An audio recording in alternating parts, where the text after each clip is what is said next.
Omar, par rapport à ces élections,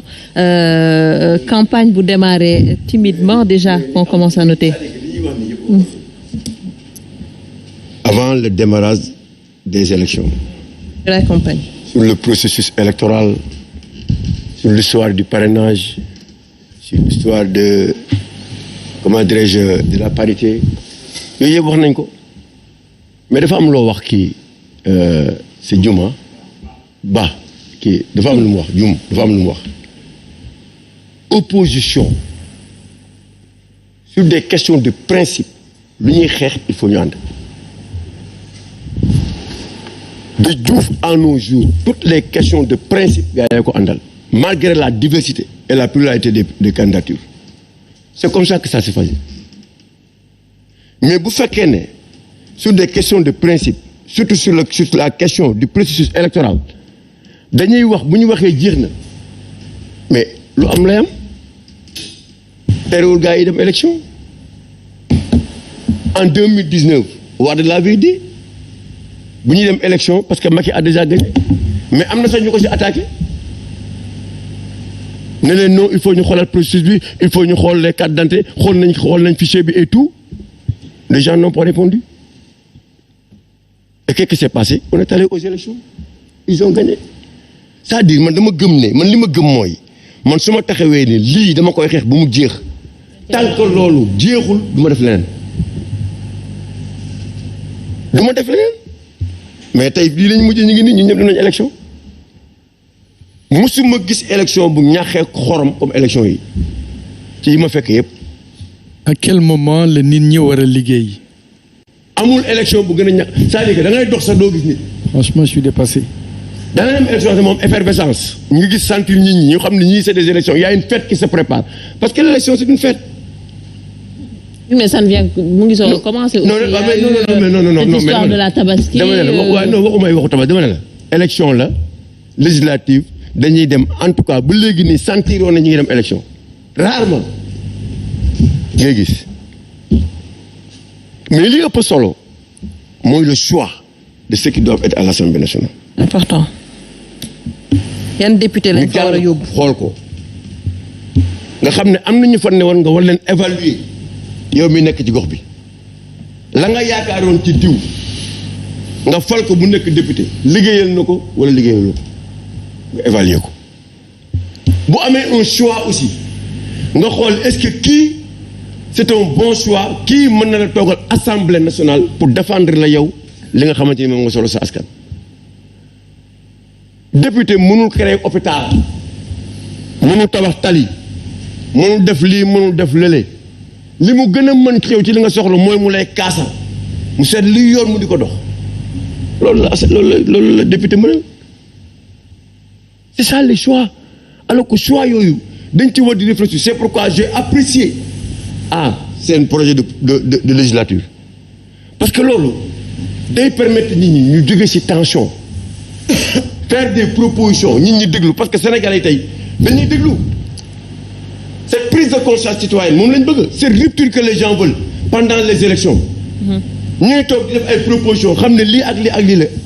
peuple bi di conscience ci loolu di ko doxal loolu dafa am importance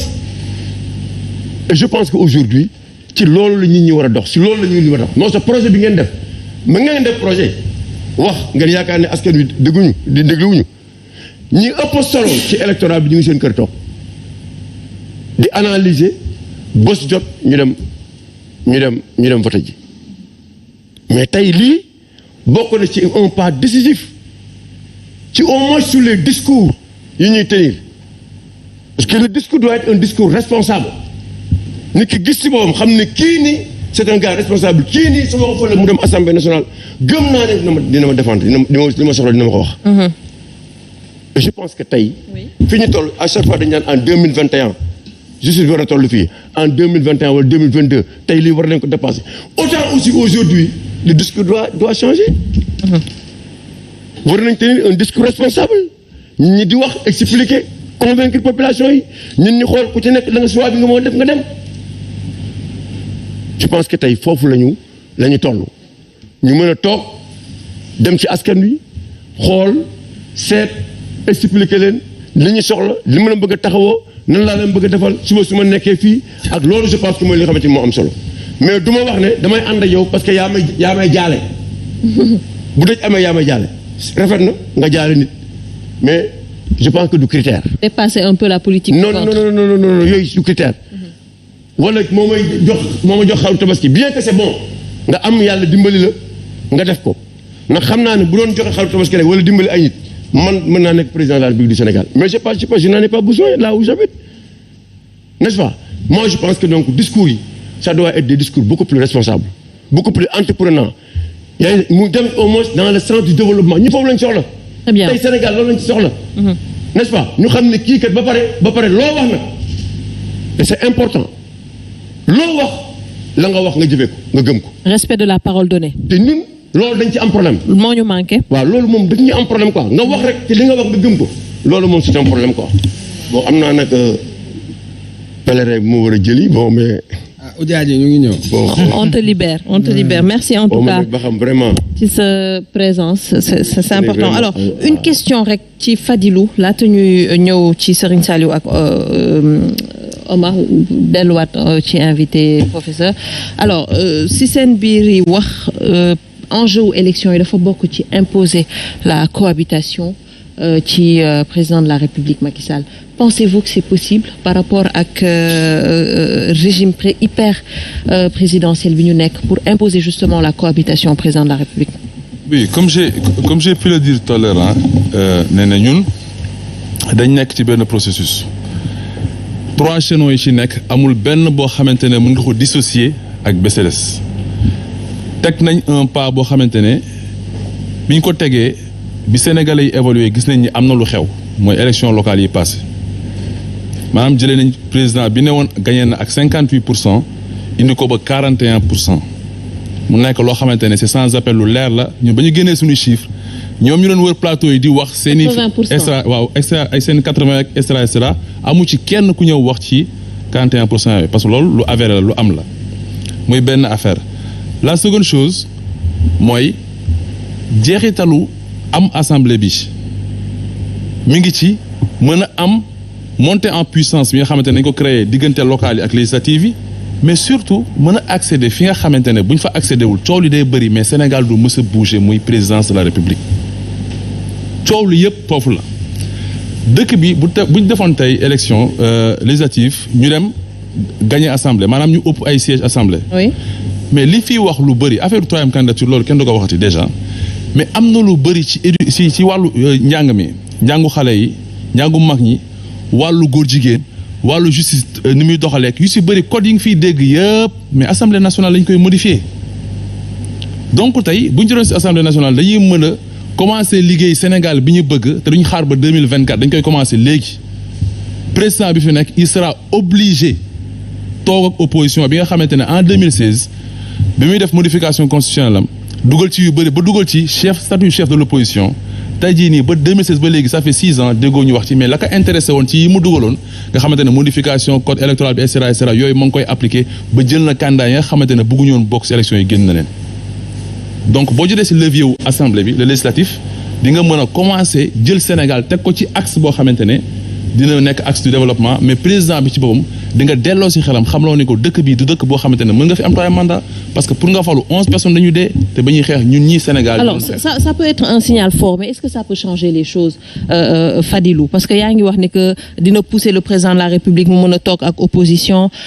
mais s'il ne décide pas de le faire aujourd'hui le président de la République aura les pouvoirs est-ce que du am pouvoir pour ne pas le faire parce que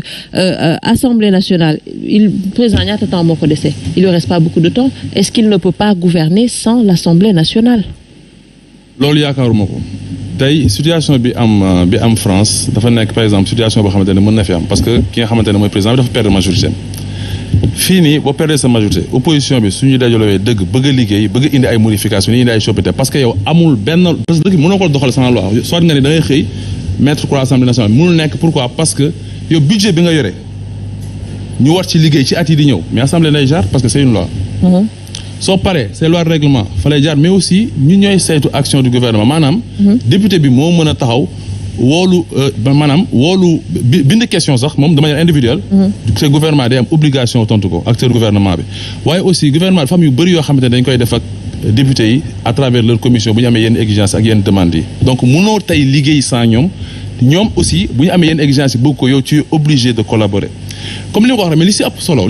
solo du question de rapport de force parce que dëkk bi mënuñu ko yore si tiraillement ak xeex bu dul jeex ñun dañuy liggéey parce que dañuy gis ne Sénégal teguwul fu mu war a tegu man je fais partie de ceux qui travaillent H24 pour le Sénégal parce que comme ni mu ko waxee man ci administration laa nekk man xalaat naa bind proposer une société boo xamante ne tey mi ngi def 15 milliards de chiffre d'affaires te maa ko xalaat sama xel maa ko bind maa ko proposer te caisse de dépôt laay liggéey te li may wax nit ci xam nañ ko.